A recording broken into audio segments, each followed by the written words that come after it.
નમસ્કાર, આપ જોઈ રહ્યા છો ઝી 24 કલાક સવારના મોટા સમાચારો સાથે હું આપની સાથે નિધિ। મહત્વપૂર્ણ સમાચાર સામે આવી રહ્યા છે તેના પર નજર કરીએ। ફેબ્રુઆરીના પ્રથમ સપ્તાહમાં માવઠાની આગાહી કરવામાં આવી છે। જી હા, હવામાન નિષ્ણાંત પરેશ ગોસ્વામીએ મોટી આગાહી કરતા માવઠું આવવાની શક્યતા વ્યક્ત કરી છે। રાજ્યના અનેક વિસ્તારોમાં કમોસમી વરસાદ પડી શકે છે। વેસ્ટર્ન ડિસ્ટર્બન્સ રાજ્ય પર સક્રિય થયું છે, તેના કારણે રાજ્યમાં માવઠું કમોસમી વરસાદ પડી શકે।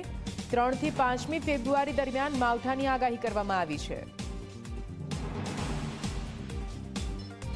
તો આપને જણાવી દઈએ, ઠંડીની શરૂઆત જો કે તેવામાં ફરી એકવાર કમોસમી વરસાદ ખેડૂતોની મજા બગાડી શકે છે, કેમ કે ફેબ્રુઆરીના પ્રથમ સપ્તાહમાં જ માવઠું આવશે તેવી આગાહી હવામાન નિષ્ણાંત દ્વારા કરવામાં આવી। ઉત્તર ભારતના પહાડી પ્રદેશો ઉપરથી WD પસાર થઈ રહ્યા છે। એમાં એક મજબૂત વેસ્ટર્ન ડિસ્ટર્બન્સ જે પસાર થઈ રહ્યું છે, એ વેસ્ટર્ન ડિસ્ટર્બન્સની અસરને કારણે ગુજરાત ઉપર એક અસ્થિરતા સર્જાવા જઈ રહી છે અને એ અસ્થિરતાને કારણે રાજ્યના અનેક વિસ્તારોની અંદર 3, 4 અને 5 ફેબ્રુઆરી એમ 3 દિવસ દરમિયાન અલગ અલગ વિસ્તારોની અંદર માવઠું થાય તેવી શક્યતાઓ રહેલી છે।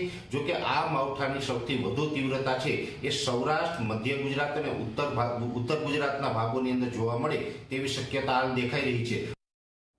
ઉત્તર ગુજરાતના પણ વાવ, થરાદ, બનાસકાંઠા અને મહેસાણા અને જે સાબરકાંઠા જિલ્લો છે, આ તમામ વિસ્તારોને આ માવઠું પ્રભાવિત કરે અને 3 અને 4 તારીખે ઉત્તર ગુજરાતના આ વિસ્તારોની અંદર માવઠું થાય તેવી શક્યતાઓ છે।